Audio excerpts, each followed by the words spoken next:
They laughed when I walked into the wedding alone. My sister's voice sliced through the air, mocking. She couldn't even find a date. My cheeks burned, my chest tightened, and for a second I almost believed her, that maybe I was nothing but the family's failure. But then the doors swung open. Every head turned as a billionaire stepped inside, his gaze fixed on me. He walked straight to my side, took my trembling hand, and whispered, "Sorry I'm late, love." The laughter died. What happened next shattered every lie my family ever told, and revealed truths they never wanted exposed. I used to believe loyalty was the glue that held families together. If I gave enough, if I loved hard enough, they would finally see me as worthy. That was the lie I swallowed every day for more than 3 decades. My life became a ledger of sacrifices, and my family was the only creditor. The calls always came at night. 2 in the morning, my phone lighting up with my mother's name. Her voice trembled, full of practiced desperation. "Honey, your father and I just need a little help with the bills this month. We'll pay you back soon." Of course, they never did. I'd transfer the money before even wiping the sleep from my eyes, heart racing with guilt if I dared to hesitate. Each time I told myself it was love, but in reality it was obedience born from trauma, the kind that convinces you that being drained dry is proof of devotion. I became the family's bank, their therapist, their emergency hotline. I was the sponge for their crises, always absorbing, never wringing myself dry. They showered me with affection when I gave my father's rare praise, my mother's teary gratitude. But it was love with strings attached, disappearing the moment I had nothing left to offer. Looking back, I see how blind I was. I confused manipulation for affection. I mistook control for care. And every time I said yes, I didn't realize I was saying no to myself. But loyalty leaves scars, the kind you don't see until it's too late. My sister, always so charming in public, had a sharper tongue behind closed doors. "Don't be so dramatic, Clara. We're family. Families share." Share meant she could borrow money and never return it.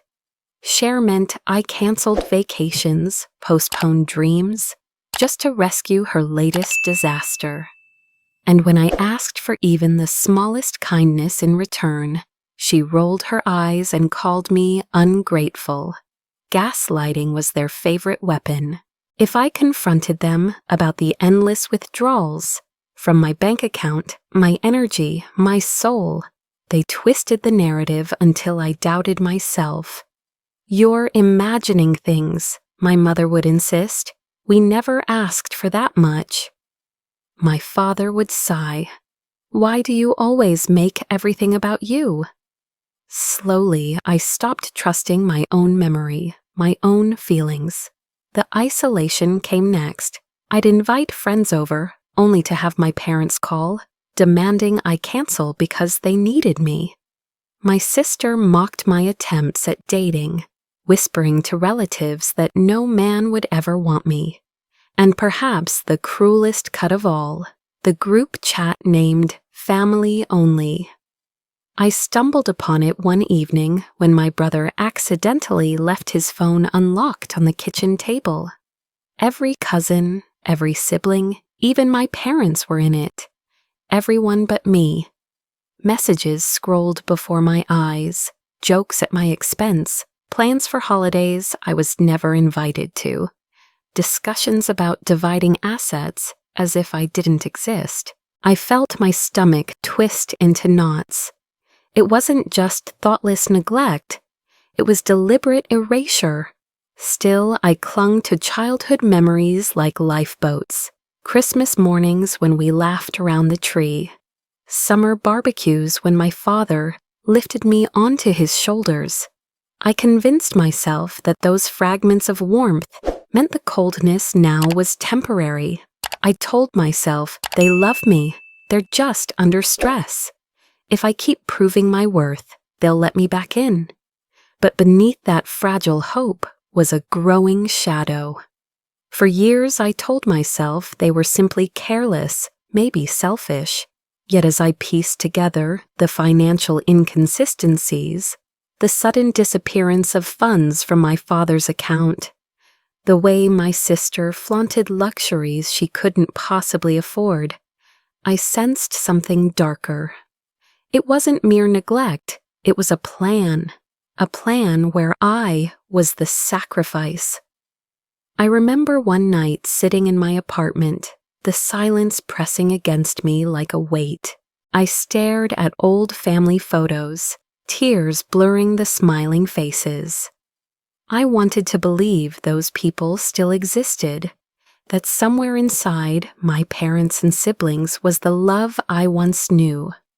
But the harder I searched those memories, the more I realized they had trained me to ignore the warning signs. I was raised to serve, not to belong. That realization cut deep, but it also sparked something new. For the first time, I began to wonder if I had been chosen not as a daughter, but as a pawn. My family's loyalty was a mask, and beneath it was ambition, greed, and betrayal. The final straw came tucked neatly in an ivory envelope. A wedding invitation, my sister's, cream paper, gold lettering, every detail screaming perfection. They had planned the grandest celebration of the year, the perfect stage for their polished image. And yet, as I held that envelope, my chest tightened. I knew this wasn't just a wedding. It was their theater, their stage to flaunt success while I played the fool. I turned the envelope over in my hands, and a thought crystallized. If they wanted a stage, I would give them a performance they'd never forget. And then came the wedding invitation, their perfect stage, my perfect trap. The wedding day arrived dressed in perfection. Golden ribbons curled along the entrance, chandeliers glittered above the hall, and laughter spilled into the night like champagne. I walked in alone, my heels clicking against the marble floor, each step echoing the truth they had always whispered, that I was the family's failure. At first, the music drowned out their voices. Then, one by one, I felt their eyes settle on me. My sister's smirk sliced through the air as she leaned into a cousin's ear. She couldn't even find a date. Her words landed like knives, each syllable meant to pierce. The laughter that followed spread in waves, muffled at first, then bolder as others joined in. Glasses clinked, whispers turned sharp, and the sound of a cork popping felt like a gunshot in my chest. Time slowed. I could hear the scrape of silverware against china, the rustle of silk dresses brushing against polished floors. Every detail was amplified, the mocking tilt of my brother's smile, the pitying glance of an aunt, the deliberate turning away of a family friend. I stood at the center, spotlighted not by love, but by ridicule, my loneliness magnified under their gaze. My hands trembled as I clutched my clutch bag tighter. My throat constricted, making each breath shallow and uneven. Heat rose to my cheeks, and my vision blurred with the sting of unshed tears. For a fleeting, dangerous moment, I wondered if they were right. Maybe I was nothing. Maybe I was the disappointment they had always painted me to be. The thought hollowed me out, leaving me brittle, a shell ready to collapse. But then the doors slammed open. The music faltered as heads turned in unison.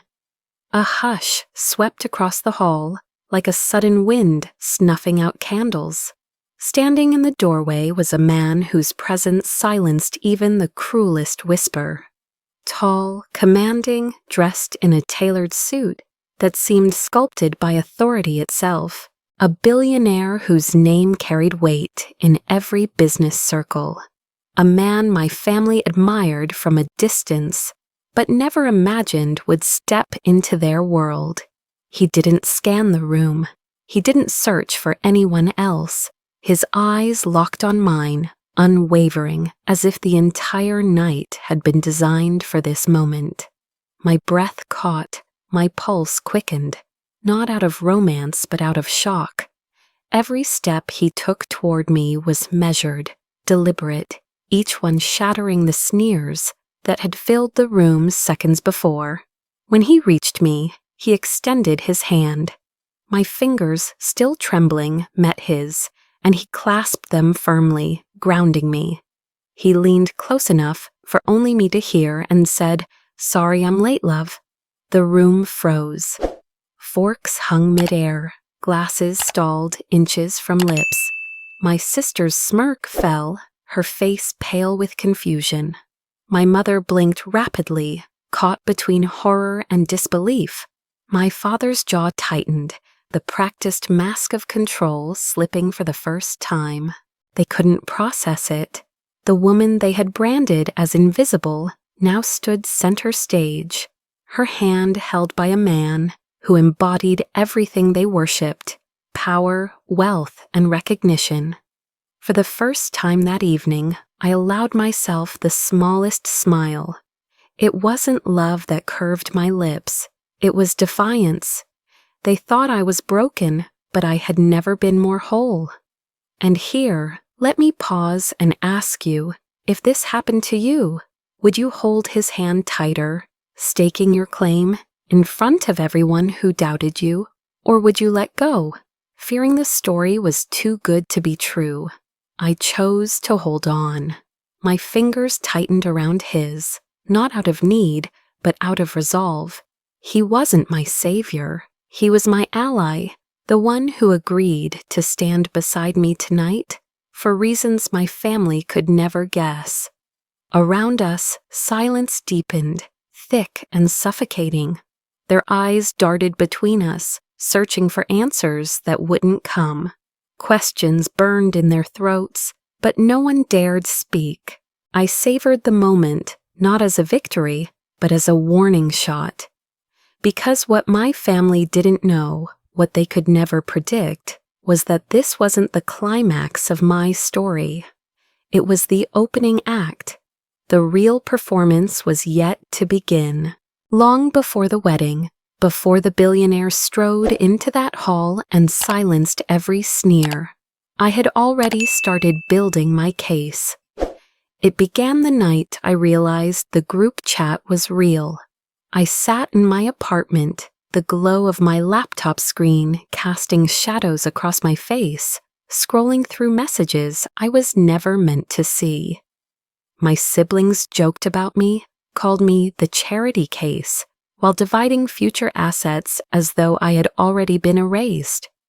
I copied everything: screenshots, dates, names, saving them in encrypted folders no one else could touch.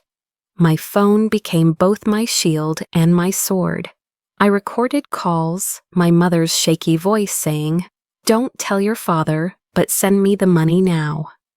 I tracked withdrawals from my accounts that coincided with my father's emergencies. I even dug through old tax records, piecing together numbers that didn't add up. Every clue revealed a pattern. This wasn't random. They were systematically bleeding me dry while protecting their own wealth in secret. But even with evidence, I knew I needed leverage. That's when I remembered him. The billionaire wasn't just a symbol of power. Years earlier, in whispers that floated through business circles, I had heard he too was betrayed by his family, sued by his own brother, nearly ruined by the people he trusted most. His story was different in scale, but identical in essence. And so I sought him out. It wasn't romance that brought us together. It was recognition. When I told him pieces of my story, He leaned back in silence, his jaw tightening. Finally, he said, "They think they own you because you let them. That ends now."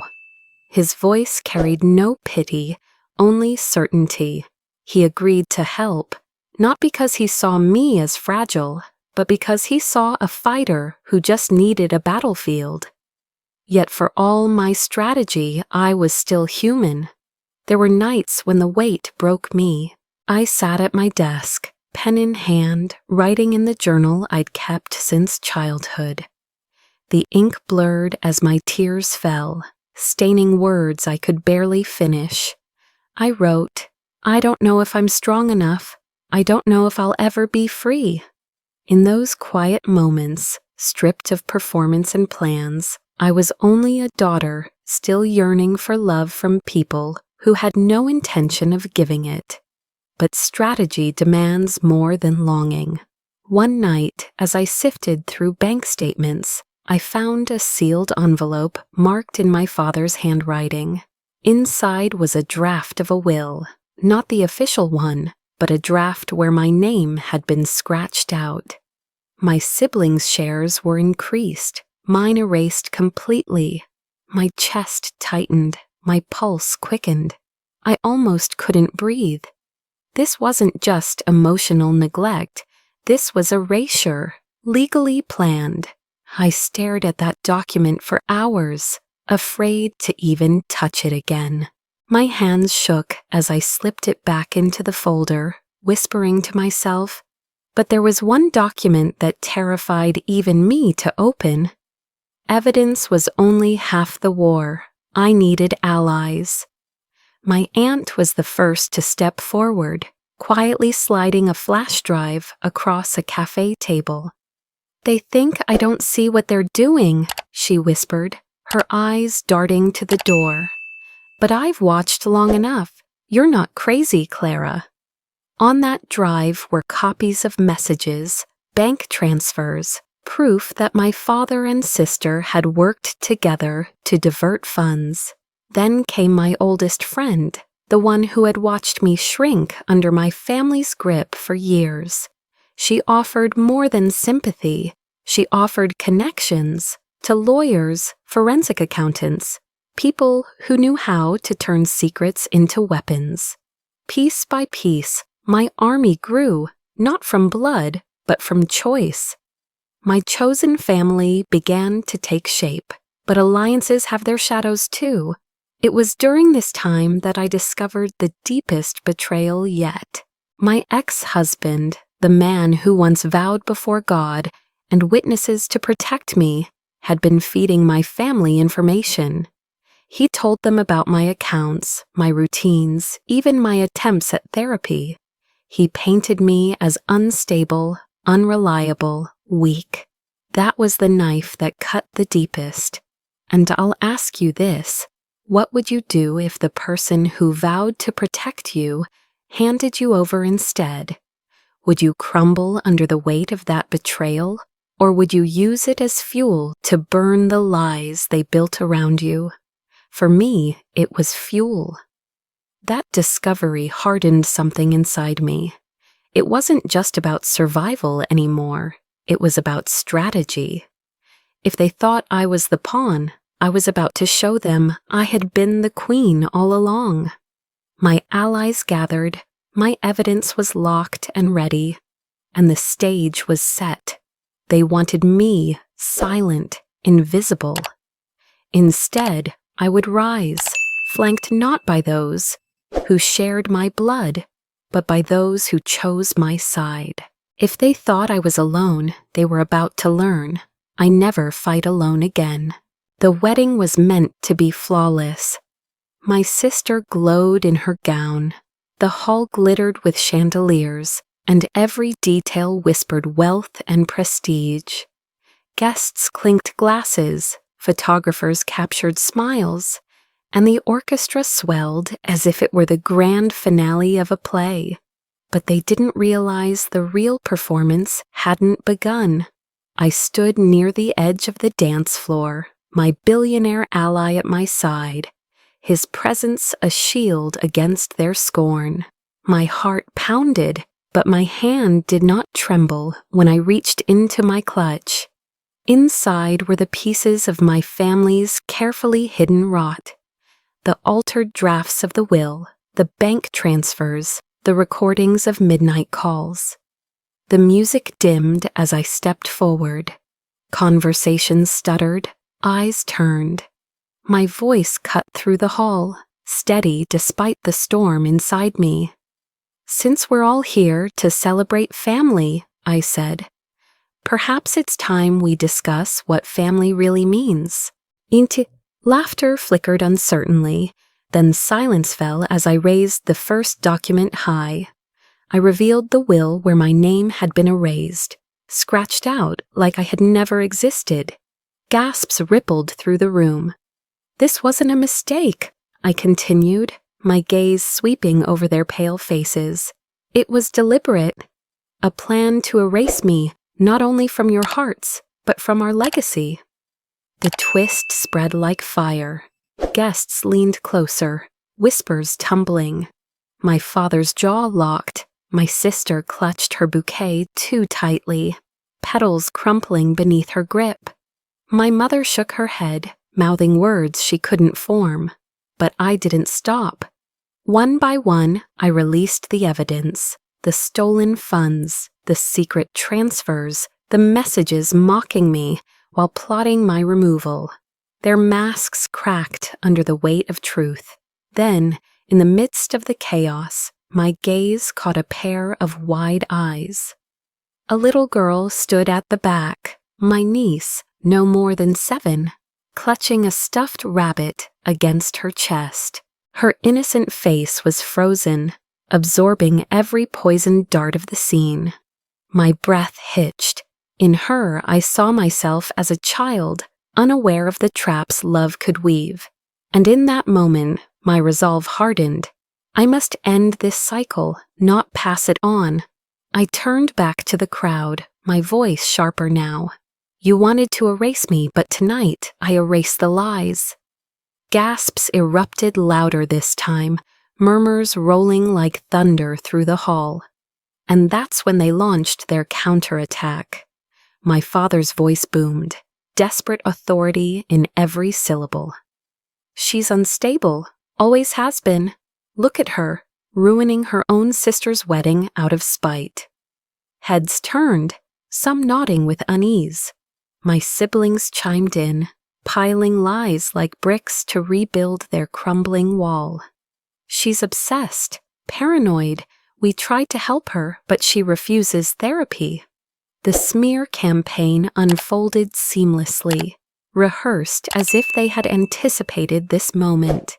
My reputation was their battlefield, and they intended to bury me beneath accusations.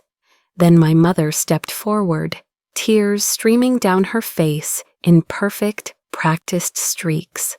She pressed a hand to her heart, her voice breaking as she pleaded, "Please don't blame her. She doesn't know what she's saying.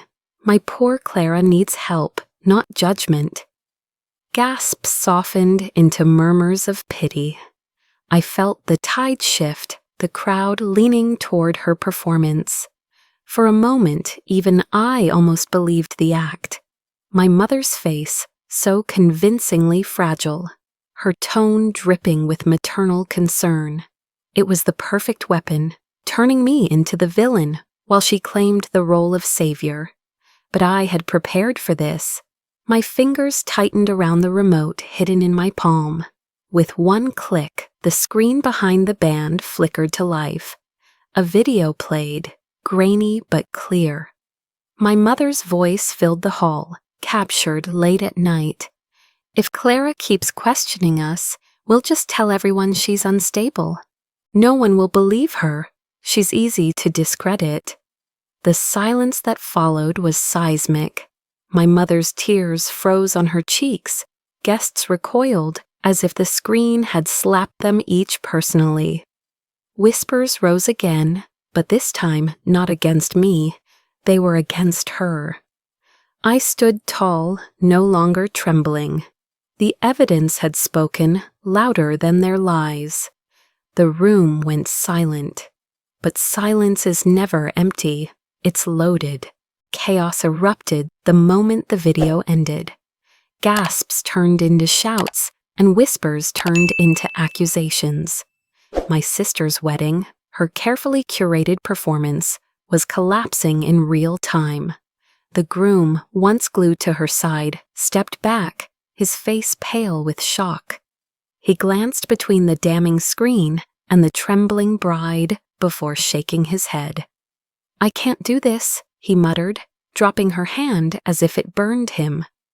Then he walked out, leaving her standing alone in her gown, abandoned in front of everyone she wanted to impress. My father lunged forward, trying to seize the microphone, but a guest, an old business partner, blocked him. Phones were raised now, recording everything. "The authorities will be very interested in this," the man said coldly. My father's composure cracked, and for the first time, he looked small. My sister's friends turned away, whispering furiously, their admiration evaporating. One of them even hissed, "She lied to us all," before tossing her champagne glass down and storming off. It was the unraveling of everything they had built. Their empire of deceit, carefully constructed over years, crumbled under the weight of truth in a single night. And then, from the back of the hall, a quiet voice rose. A relative I had always thought harmless, someone who had never taken sides. She stepped forward, hands trembling, but her eyes were steady. "I saw it all," she said, her voice breaking but clear. "I saw what they did to Clara. I stayed silent because I was afraid. But not anymore. She's telling the truth." The room shifted, gasps, then murmurs of agreement. People looked at me differently now, not as the hysterical daughter or the bitter sister, but as a survivor who had finally broken free. My chest loosened. For the first time in years, I exhaled without guilt pressing against my ribs. I wasn't crazy. I never was. I closed my eyes for a moment, allowing that truth to sink in, to anchor me. Relief spread through me, quiet but powerful. Yet justice is never a gentle guest. It demands more. Because justice doesn't taste sweet until you swallow it whole. The fallout came fast. Invitations to elite circles were rescinded from my family within days. My father's company faced investigation, every transaction scrutinized. My sister was shunned, her phone silent, the calls of friends replaced with the cold hum of rejection. My mother, once revered for her grace, now carried the stain of exposed manipulation. Their empire wasn't just cracking, it was turning to dust.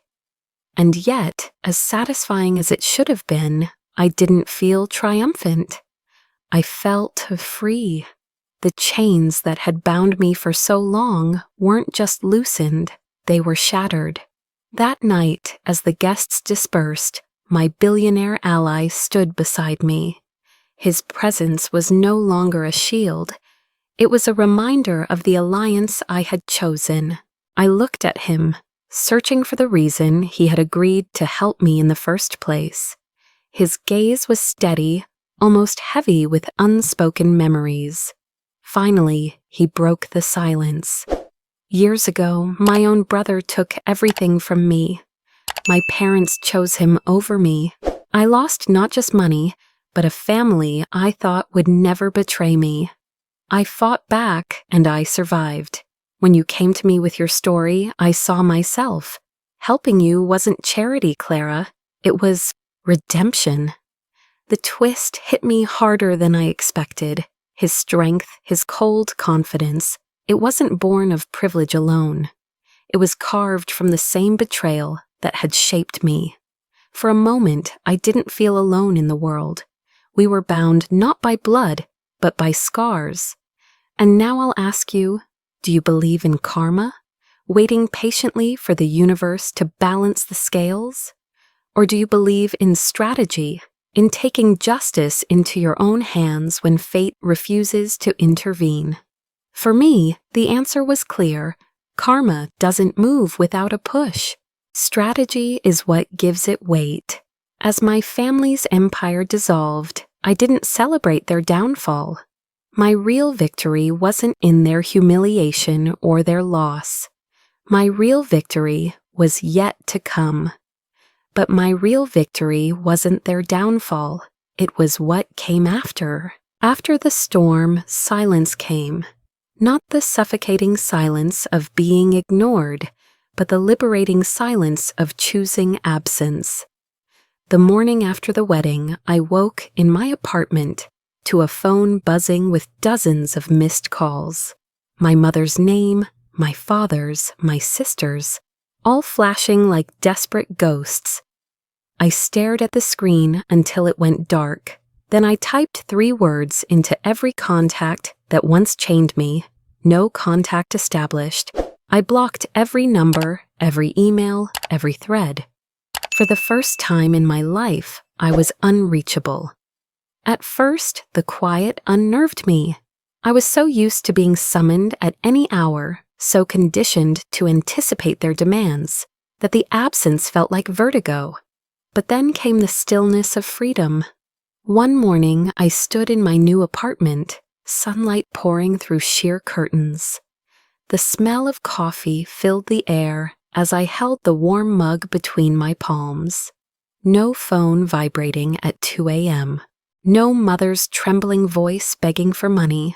No sister's barbed laughter echoing in my ears. Just me breathing, just me, alive.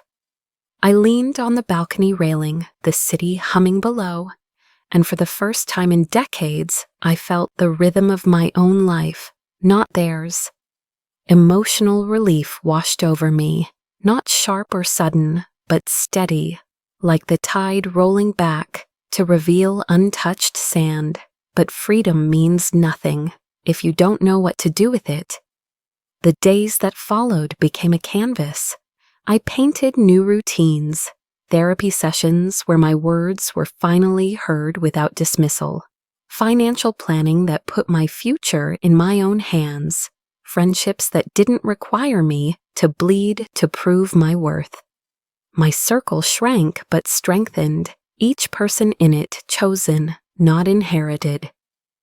The billionaire who once walked into the wedding became more than an ally. He was proof that survival could lead to strength, that betrayal could be the soil where resilience grows.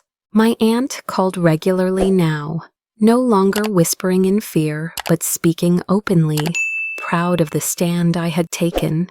My old friend dragged me to social gatherings I would have once avoided, reminding me that connection could be safe, even joyful. Together, they became my chosen family, and in their presence, I realized family isn't defined by bloodlines. It's defined by trust, respect, and love freely given. One evening, months after the wedding, I found a letter slipped beneath my apartment door. The handwriting was shaky but familiar. My niece. I opened it slowly, my breath catching as I read, "Thank you for being brave. You showed me it's okay to say no. You showed me that family doesn't mean hurting the people you love." Tears blurred the ink as I pressed the paper to my chest. That was the twist I never expected. My fight wasn't just mine. My strength had rippled outward, touching a child who might otherwise have grown into the same chains I had carried. The cycle had cracked, and now I ask you, would you have the courage to break your own bloodline's curse? To stand against the very people who raised you, not out of hate, but out of love for the life you deserve? For me, the answer was no longer a question. It was a truth carved into my bones. I poured myself into work, building a career free from sabotage, driven not by the need to prove my worth to them, but by the joy of proving it to myself. I traveled for the first time without guilt, exploring cities where no one knew my name or my history. I laughed louder, slept deeper, and loved myself harder than I ever thought possible. Legacy became my new goal, not the inheritance they tried to steal, but the legacy of breaking a cycle, of teaching others trapped in webs of manipulation that there is a way out, that blood does not define destiny. I spoke at support groups, mentored women who whispered stories that mirrored mine, and each time I saw their eyes widen with recognition, I knew the pain I endured had been repurposed into power. In the quiet of my new life, I found clarity. Revenge had been the spark, but transformation was the flame. My story was no longer about them. It was about me and about everyone who would come after me, unshackled because I chose to fight. I didn't just survive my family, I redefined what family means.